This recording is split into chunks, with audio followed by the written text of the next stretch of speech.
এদিকে ধামরাইয়ে আওয়ামী লীগ নেতার বালু উত্তোলন, ভাঙছে আবাদি জমি ও বসতবাড়ি। জানাবো দুর্বল ব্যাংক সবল করার উদ্যোগ। দিন দুপুরে জুয়েলারি ব্যবসায়ীকে কুপিয়ে স্বর্ণ লুটের চেষ্টা। এবং সর্বশেষ জানাবো রোহিঙ্গা ক্যাম্পে অবৈধ দোকানপাট উচ্ছেদ। শুনছিলেন সংবাদ শিরোনাম, এবারে বিস্তারিত। ধামরাইয়ে আওয়ামী লীগ নেতার বালু উত্তোলন, ভাঙছে আবাদি জমি ও বসতবাড়ি। ঢাকার ধামরাইয়ে বংশী নদীতে অবৈধভাবে বালু উত্তোলন করেছেন এক আওয়ামী লীগ নেতা।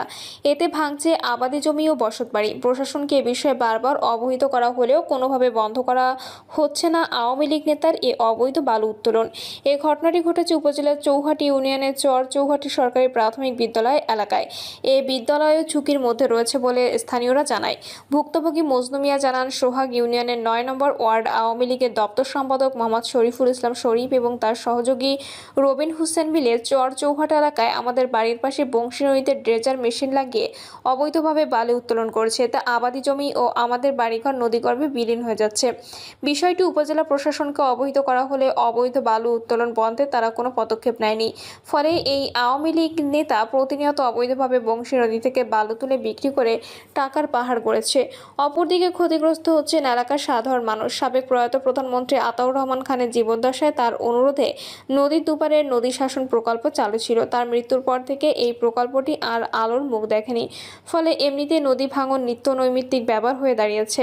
তার মধ্যে ড্রেজার চালিয়ে বালু তোলায় এ নদী ভাঙন আরও প্রবল আকার ধারণ করেছে। ধামরাই উপজেলার নির্বাহী কর্মকর্তা মামুন আহমেদ অনিক বলেন, অবৈধভাবে ড্রেজার মেশিন লাগিয়ে নদী থেকে যে ব্যক্তি বালু উত্তোলন করুক না কেন তা অবশ্যই বন্ধ করা হবে। সরকারি সম্পদ লুট করবে আর তাকে ছেড়ে দেওয়া হবে, এটা হতে পারে না। দিন দুপুরে জুয়েলারি ব্যবসায়ীকে কুপিয়ে স্বর্ণ লুটের চেষ্টা। চুয়াডাঙ্গা দর্শনায় দিন দুপুরে এক জুয়েলারি ব্যবসায়ীকে কুপিয়ে রক্তাক্ত করে স্বর্ণ লুটের চেষ্টা চালিয়েছে সংঘবদ্ধ চক্র। বিকেল 4:30টার দিকে দর্শনা পুরাতন বাজার মোড়ে বন্ধু জুয়েলারিতে এ ঘটনা ঘটে। আহত ব্যবসায়ী সঞ্জয় কুমার সান্তারাকে গুরুতর অবস্থায় চুয়াডাঙ্গা সদর হাসপাতালে ভর্তি করা হয়েছে। তার মাথায় 9টি সেলাই দেওয়া হয়েছে বলে জানিয়েছেন চিকিৎসকরা। প্রত্যক্ষদর্শী ও আহত জুয়েলারি ব্যবসায়ী জানান, মুখে মাস্ক পরা অবস্থায় ক্রেতা সেজে কয়েকজন দোকানে প্রবেশ করেন। তারা বিয়ের অনুষ্ঠানের জন্য স্বর্ণালংকার দেখাতে বলেন।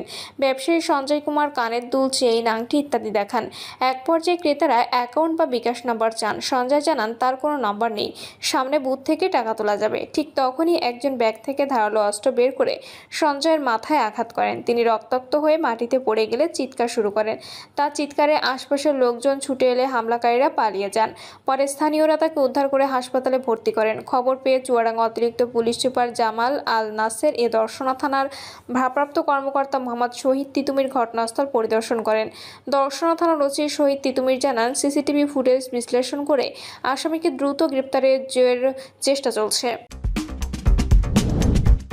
দুর্বল ব্যাংক সবল করার উদ্যোগ। দেশের অধিকাংশ সরকারি ও প্রাইভেট ব্যাংকের আর্থিক ব্যবস্থাপনায় দীর্ঘদিনের অনিয়ম এখন দৃশ্যমান। বাংলাদেশ ব্যাংকের governor Ahsan H Mansur TBS এর সাথে এক সাক্ষাৎকারে বলেছেন, বিগত 16 বছরে আওয়ামী লীগ সরকারের শাসনামলে বাংলাদেশের আর্থিক খাতে যেসব দুর্নীতি হয়েছে তার প্রেক্ষাপটে গত বছর 5ই আগস্ট ছাত্র জনতার অভ্যুত্থানে স্বৈরাচারী শেখ হাসিনার সরকার পতনের পর বাংলাদেশ ব্যাংকের গভর্নর হিসেবে দায়িত্ব নিতে হয় তাকে। তার নেতৃত্বে 1 বছরের কাছাকাছি সময়ে ব্যাংকিং খাত পুনর্গঠন কতটা অগ্রগতি হয়েছে সেই প্রশ্নের উত্তর খুঁজছেন নেওয়া হয় এই সাক্ষাৎকারে। তার বক্তব্য সংক্ষিপ্ত আকারে এখানে তুলে ধরা হলো। তিনি বলেছেন, ব্যাংকের সম্পদ মান যাচাইয়ে 6টি ব্যাংকের কাজ প্রায় চূড়ান্ত পর্যায়ে রয়েছে। এ বিষয়ে বিস্তারিত জানতে চাইলে তার জবাব, আমরা দেখছি যারা একলা ঘুরে দাঁড়াতে পারবে না আমরা তাদের মার্জারের আওতায় নিয়ে আসব। তবে দুর্বল ব্যাংকগুলোর মধ্যে আমরা দেখছি কিছু ব্যাংক ঘুরে দাঁড়াচ্ছে, যেমন ইসলামী ব্যাংক, এটা ইতোমধ্যে ঘুরে দাঁড়িয়েছে।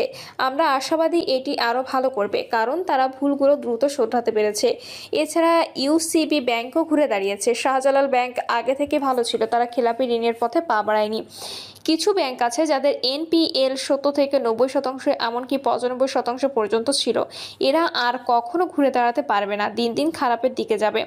ধার দেনা করে কতদিন ব্যাংক চালানো যায়? বাংলাদেশ ব্যাংক কর্তৃক পরিচালিত অডিট রিপোর্ট সে কথাই বলেছে। জনগণের আমানতের সুরক্ষার স্বার্থে দুর্বল ব্যাংকগুলোকে মার্জারের আওতায় আনার পরিকল্পনা করা হয়েছে। এই ব্যাংকগুলো আপাতত সরকারিকরণ করা হবে, তারপর বেসরকারি খাতে ফিরিয়ে দেওয়া হবে। দেশি বিদেশি বিনিয়োগকারী সেখানে অংশ নেবে, সাধারণ বিনিয়োগকারীরা শেয়ার কিনতে পারবেন। এভাবে ব্যাংকগুলো পুনর্গঠন করা হবে। মার্জার প্রক্রিয়ায় সরকারের কত টাকা বিনিয়োগ হতে পারে, এমন প্রশ্নের উত্তরে গভর্নর আহসান এইচ মনসুর বলেন, ঠিক কত টাকা বিনিয়োগ হতে পারে তা এখনই বলা যাচ্ছে না। আমরা হিসাব করছি, প্রাথমিকভাবে 5টি ব্যাংকের পুনর্গঠন করতে গেলে প্রথম দেখায় 15 থেকে 20 হাজার কোটি টাকা লেগে যাবে। পরের ধাপে ধাপে আরও বিনিয়োগ করতে হবে। সরকার প্রথমে বিনিয়োগকারীদের কাছে ব্যাংকটি ফিরিয়ে দেবে। এজন্য ফান্ড বা তহবিল প্রধানত সরকারের দিক থেকে আসবে, বাজেট থেকে আসতে পারে, হয়তো এটা বন্ড আকারে আসবে এবং রিক্যাপিটালাইজেশন ফান্ড হিসেবে আসবে। প্রথম দিকে সরকার ইন্টারেস্ট দেবে আর আসল টাকা থাকবে বন্ড আকারে। এই ফান্ড ব্যাংকের ক্যাপিটাল বেসকে শক্তিশালী করবে। পরবর্তীতে সরকার ব্যক্তি বা প্রতিষ্ঠানের হাতে ছেড়ে দেবে, তখন কিছুটা শেয়ার পুঁজিবাজারে ছেড়ে দেবে। সেখান থেকে যে অর্থ আসবে তা আবার ব্যাংকগুলো ক্যাপিটালাইজেশন ব্যবহার করা হবে। বাংলাদেশ ব্যাংকের গভর্নর যৌক্তিক কথা বলেছেন, দুর্বল ব্যাংক নিজেরাই দুর্বল হয়েছে নিজেদের ভুলের কারণে। এখন যদি দুর্বল ব্যাংকগুলো ঘুরে দাঁড়াতে না পারে, জনস্বার্থে রাষ্ট্র নিয়ন্ত্রণ নিতে বাধ্য হবে। জনগণের স্বার্থ বিবেচনায় না আনলে বাংলাদেশ ব্যাংক পরে দায়বদ্ধতা এড়াতে পারবে না। সেহেতু বাংলাদেশ ব্যাংক এই কাজটি করতে পারে। কিছু ব্যাংক কর্মকর্তা গুজব ছড়াচ্ছে দেশে ইসলামী ব্যাংক রাখা হবে না, ক্রমান্বয়ে শরিয়া ভিত্তিক সব ব্যাংক বন্ধ করে দেওয়া হবে। আসলে এটা ভিত্তিহীন গুজব। এখন বড় বড় সব ব্যাংকই জেনারেল ব্যাংকিং এর পাশাপাশি শরিয়া ব্যাংকিং পুরোদমে চালিয়ে যাচ্ছে। ইসলামী ব্যাংক ও শাহজালাল ইসলামী ব্যাংক ভালো অবস্থানে আছে। বাংলাদেশে দেশি বিদেশি মিলিয়ে 50-এর ঊর্ধ্বে ব্যাংক রয়েছে। এই সমস্ত ব্যাংকে কোটি কোটি গ্রাহক রয়েছে। তাদের একটি প্রত্যাশা, তাদের টাকা যেন নিরাপদ থাকে, সম্ভাব্য লভ্যাংশটা যেন নিয়ম মাফিক পায়। সম্প্রতি কিছু কিছু ব্যাংক এমন কিছু অনিয়ম করছে, বলে এটা অনিয়ম নয়, সবকিছু কেন্দ্রীয় ব্যাংকের নির্দেশে আমরা করেছি। নিজেদের সফটওয়্যার তারা এমনভাবে সাজিয়েছে যাতে বাড়তি টাকা কেটে নেওয়ার সুযোগ থাকে। সবচেয়ে দুর্বল ব্যাংক এবং শক্তিশালী ব্যাংকে জরিপ চালিয়ে দেখলে এ দৃশ্য চোখে পড়বে। সম্প্রতি একটি দুর্বল ব্যাংকে একজন প্রবাসী তার জমাকৃত অর্থ তুলতে গিয়ে প্রায় 1,60,000 টাকা কম পেয়েছে। তার টাকা দরকার এবং সে থাকে বিদেশে, তাই এ ধরনের নেগোসিয়েশন করতে বাধ্য হচ্ছে ব্যাংক ব্যবস্থাপকের সাথে। এটা আমার নিজের চোখে দেখা। এরকম ঘটনা দুর্বল ব্যাংকের কর্মকর্তারা অহরহ তাদের আমানতকারীদের সাথে করছে।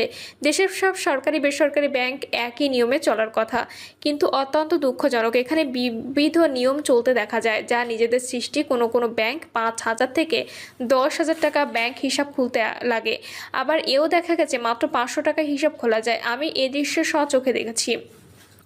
নানা অনিয়ম, যেমন 15 দিনের ব্যাংক স্টেটমেন্ট থেকে শুরু করে সার্ভিস চার্জ কেটে রাখা হয়, অ্যাকাউন্ট ক্লোজ করলে 3-4 হাজার টাকা কেটে রাখা হয়। কিছু বললে জবাব, এটা ব্যাংকিং নিয়মে কর্তন করা হয়েছে। আসলে এসব তাদের নিজেদের সৃষ্টি বলা যায়। আবার কোনো ব্যাংক সোজাসাপটা জবাব দেয়, এসব কেন্দ্রীয় ব্যাংকের নিয়ম মোতাবেক করা হয়েছে, তারাই টাকা নিয়ে যায়। আরেক ব্যাংকে গিয়ে দেখা যাবে আরেক নিয়ম। সুদী ও শরিয়া ব্যাংকে সুদ ও মুনাফা নির্ধারণে রয়েছে জটিল অঙ্ক। বুঝে আসে না কিভাবে একটি শরিয়া ব্যাংক অগ্রিম বলে গ্রাহকদের আমরা 11%